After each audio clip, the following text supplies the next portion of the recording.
is a bench warrant arraignment in the matter of People versus Amanda Marion Jewell. Is that you? Yes, it is. I'm Judge Middleton. I'm here at the courthouse. Hi, Mr. Middleton. Your attorney. I'm here today. What's that? I'm kind of curious why I'm here today. I was pretty sure I served my sentence out. You never showed up for the sentence. I was pretty sure I was released to, and I served my entire sentence for the entire in 2022. That might have been in front of Judge Stutzman, but in this case, it was file 212545. You were the judge in the case. All right. Well, in this case, you were charged with illegal entry. Here, correct? Yes. And the matter was set for sentencing. I thought I'd already served my sentence On August 31st. I thought that's when I got out. 2022. I was here for like 60 days. Let's go through the history of this. Ms. Casey Strong is here with us from the public defender staff. And I asked her to come in. All right, let's go back. On December 21st, you allegedly illegally entered so in 2022, I was picked up and served the rest of the Just wait. I'm going through this. Okay. And you got arrested and posted a bond in January of 2022. Buckle up, guys. Today we're stepping into a courtroom moment that goes sideways right from the start.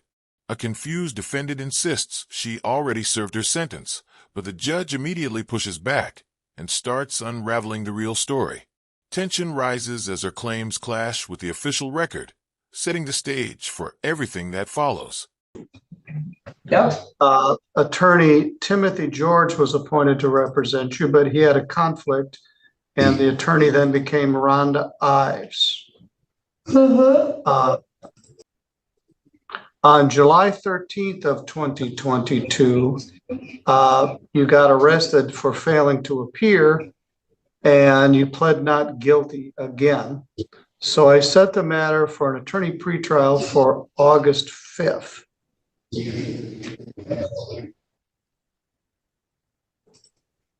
Of 2022. You pled guilty to the charge on August 5th. So you trespassed on the house that Jamison Norman owned and allegedly trashed the place. You were in jail for 25 days. I gave you a PR bond and set the matter for sentencing for September 12th, which you promptly never appeared again whatsoever. So your bluster this morning is wasted. You were in jail for 25 days. You entered a plea. I let you out of jail, and you never showed up for the sentence. You never got sentenced. I never got any notice to appear. I told you in the courtroom. I may have even given you something. I told you the matter was set for sentencing on September 12th of 2022. I asked for victim input and a police report. Miss Norman was watching this house for her grandmother and contended that you or others trashed the place. So I set the matter for sentencing. I let you out of jail, and you paid me back by never showing up again. Here the judge lays out the full history piece by piece, revealing missed court dates, a guilty plea, bond releases, and a trashed property at the center of it all. He reminds her she spent 25 days in jail, was released on trust, and then vanished before sentencing. Her pushback only strengthens his frustration as the timeline exposes her inconsistencies. remember ever getting a notice to appear I after when I told was you in released. the courtroom what the day was But to I be didn't have here. a physical, I physically did not have a sheet that said I needed to return to the court. Well, we sent it, which is the address that you gave me in the courtroom. Well, And that was mailed to I'm that sure address that on address August is no 31st. longer, I cannot receive mail there. The house has been condemned. So I cannot receive- on that day, your lawyer tried to call you several times, had no contact with you since you got out of jail. And the complainant was present, ready to give information about your case. Well, the complainant was in the parking lot when I left the jail that day and threatened my life. All right. Norma Well, is her name? no. Her name is The Jameson. the woman that was watching the residence was in the parking lot that day when I left and threatened my life. Okay. So And I anyway, didn't have a you phone or never called anything your to lawyer. call, so Your lawyer was unable to reach you and you never showed up. So how did you get arrested last night? I didn't get arrested last night. I was arrested on Sunday. Where is that? So Sunday would have been February 10th, Super Bowl Sunday. How did you come to get arrested? On my property. Did they arrest you for something else, or did they just find there was Yes. this warrant? This section turns tense as she argues she never received any notice and claims the complainant threatened her outside the jail. The judge remains focused, pointing to the mailed notice and her lack of contact with a lawyer. Her shifting explanations collide with the judge's documented record, deepening the confrontation and raising more questions than answers. They arrested me for something else. This popped up And when then I found this. was going to be let out. All right. What was the charge in Kalamazoo? A false charge of controlled substance, dangerous drugs, and I'm supposedly on the FBI list. Who knows why, but All right. So is that, and then they were gonna bond you out. They found this warrant in St. Joe County. yep. This. And I need to get out of here as fast as possible because I'm trying to get my taxes paid on my house so I can start renovations. Okay. Before the 1st of March, definitely. All right. Very good.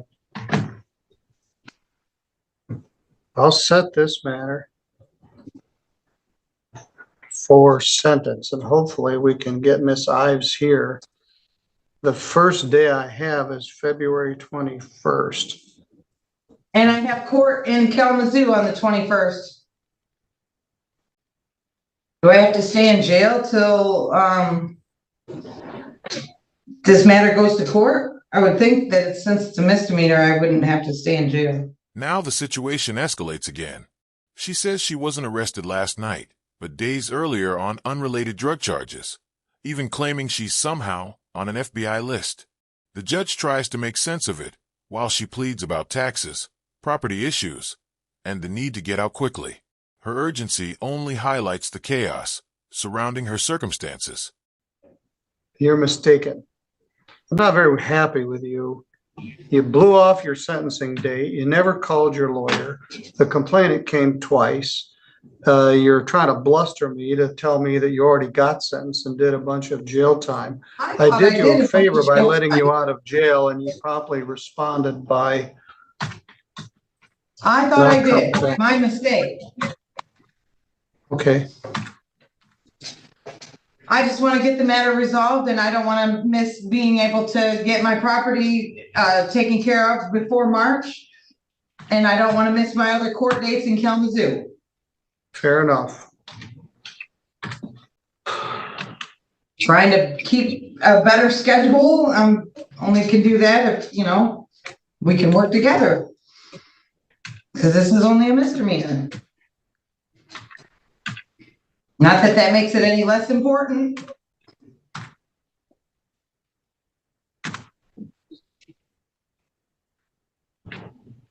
There we go. Your lawyer is set to be here next Tuesday. Have to be here till February Tuesday? 20. Yes. Really? We also need to give notice to the complaining witness. So I can't get any, I can't, because now I have a way to get here. Before I didn't have a way to get here. Yes. I don't understand why I couldn't be released. If I do have a way to get here, I know I have a way to get here. Before I did not. Well, you do now, because you have no bond. I'm going to deal with you on Tuesday, and I'm going to decide at that time whether to let you out on Tuesday or give you the balance of 93 days in jail. So you might want to work on your attitude a little bit. I'll have your lawyer, Rhonda Ives, here at that time. We'll have the complainant here. I'm going out of my way to set this as soon as I can on a date that your attorney is already scheduled to be here. Just because you're strenuous in your statement doesn't mean it's correct. The bottom line is, I let you out of jail. You blew me off. You never showed up. You never called your lawyer. Your lawyer couldn't call you. I told you the date in the courtroom. I mailed the notice to the address that you gave me. You've been AWOL for 2.5 years. So we'll deal with this on Tuesday. No, this is it. I'll see you Tuesday at 9 o'clock. The judge has reached his limit.